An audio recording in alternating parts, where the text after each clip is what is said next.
Warning: this video contains graphic depictions and scenes that may be unsuitable for some audiences. Viewer discretion is advised. Today, we are going to cover the many ways Skull Island will brutally plummet you to the bottom of the food chain in the bloodiest and most gory ways possible.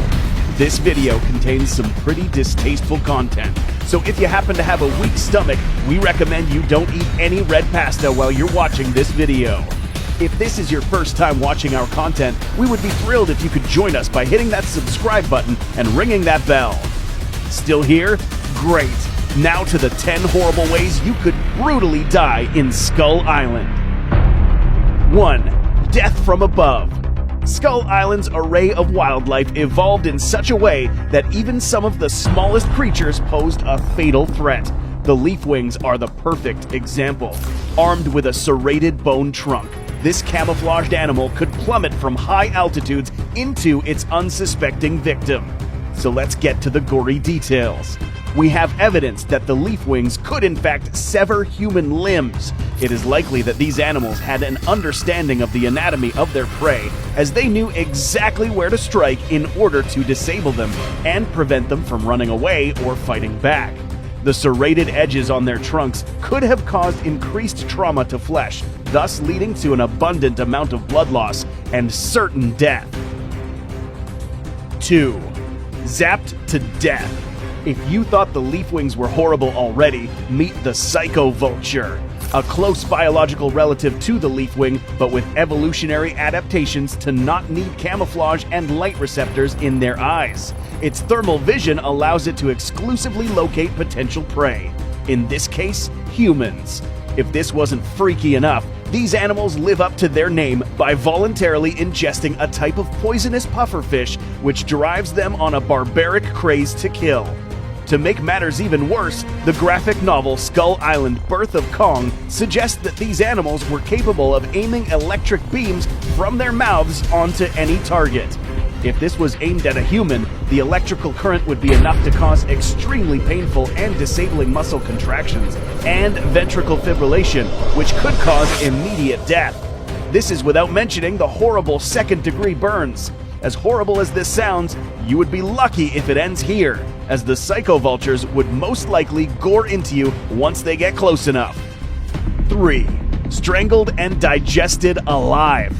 Imagine you're walking through Skull Island's dense jungle as a way to refuge yourself from deadly airborne creatures. All of a sudden, you feel sticky tentacles rain on you from a tree above.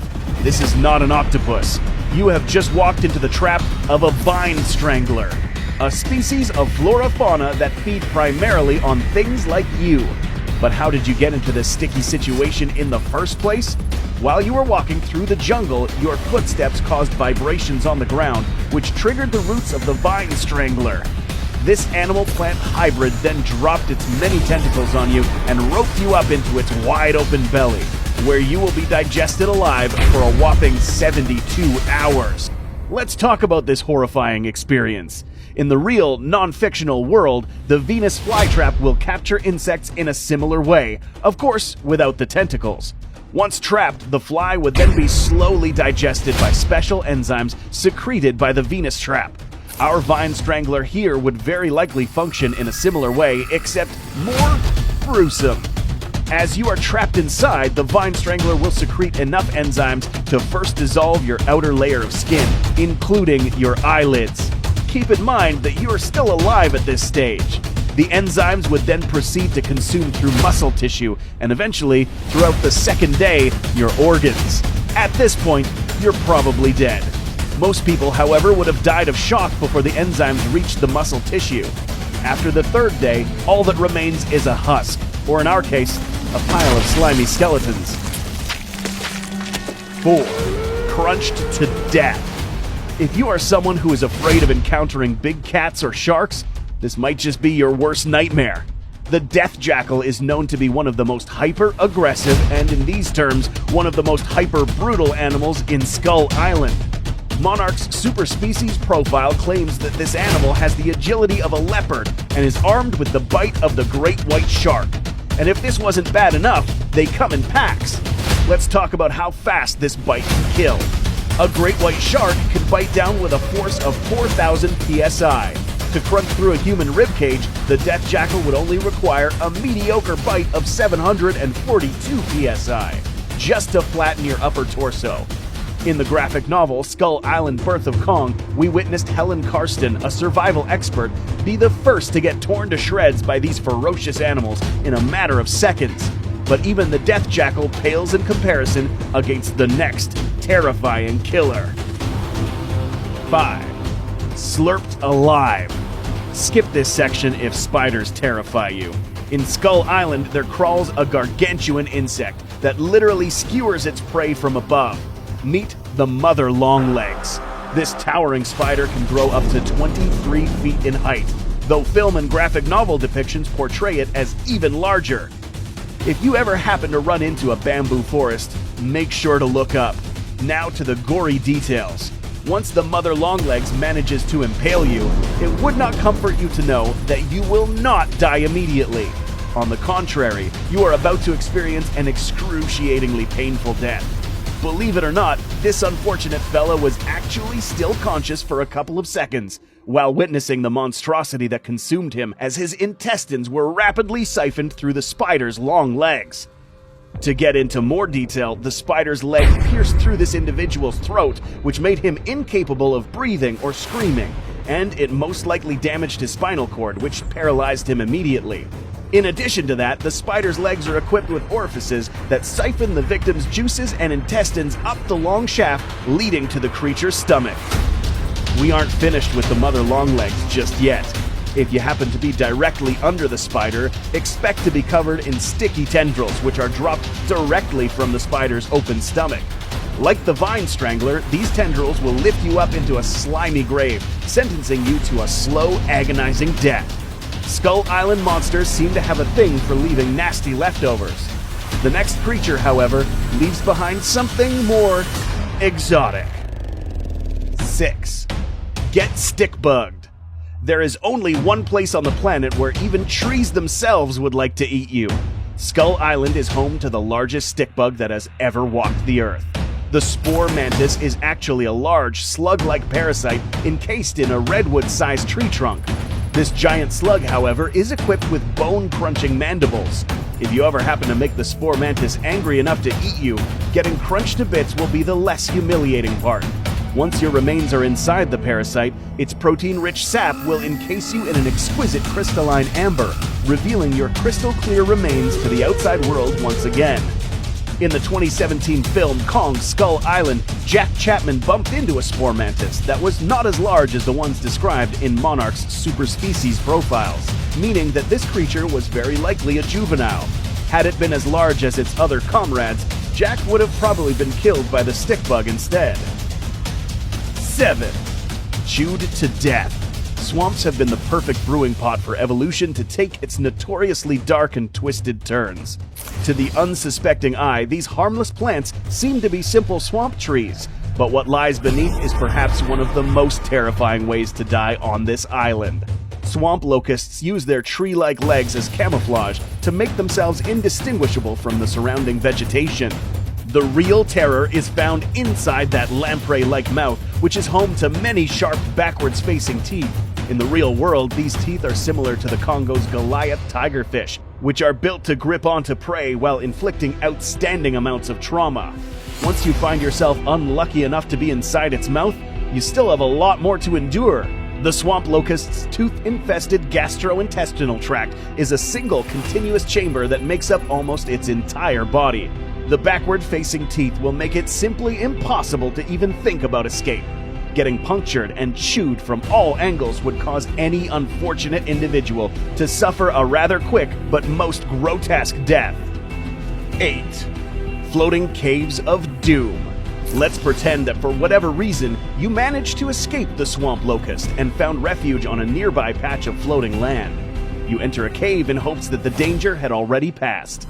But then, this mosasaur-sized crocodilian feeds on animals and people like you who were tricked into thinking this was just another floating patch of dirt and trees. Given that crocodilians have the strongest bite forces of all time, it's not too far-fetched to state that this monster is likely to have the strongest bite force of all the creatures in Skull Island. This would be enough to crunch through you, your friends, and your boat. Assuming you didn't get crushed by those teeth, you probably are now sliding down this animal's esophagus. Once you splash into the Siren Jaw's dark, murky stomach, you start feeling an intense pain on your skin.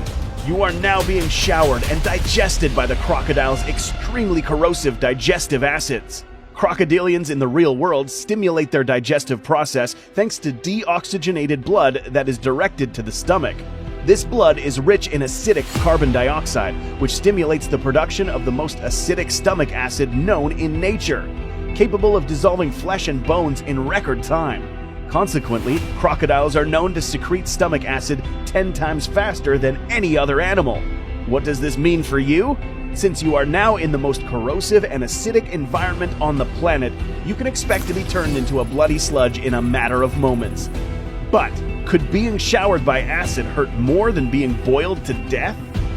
9. Boiled alive. Yes, you heard that right. There are creatures on this island that could potentially boil you alive.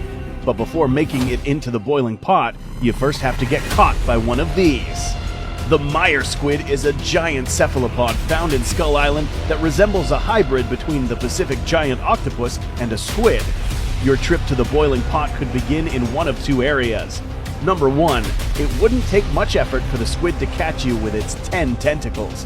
Given that this is a freshwater squid, being close to a lake makes you fair game to get snatched from land and into the stomach of this monster. Number 2, this squid is equipped with beak-like jaws that are on top of a complex muscle formation that allows them to spin. So fast, in fact, that this rotary motion could create a vortex-like whirlpool that sucks any creature unlucky enough to get swallowed by the squid. Your trip to the afterlife does not end here. You're now about to experience what it is to be inside a biothermal creature's stomach. Once you plunge into the squid's throat, you begin to suffer second-degree burns. This is because you're traveling close to the squid's internal ink sac.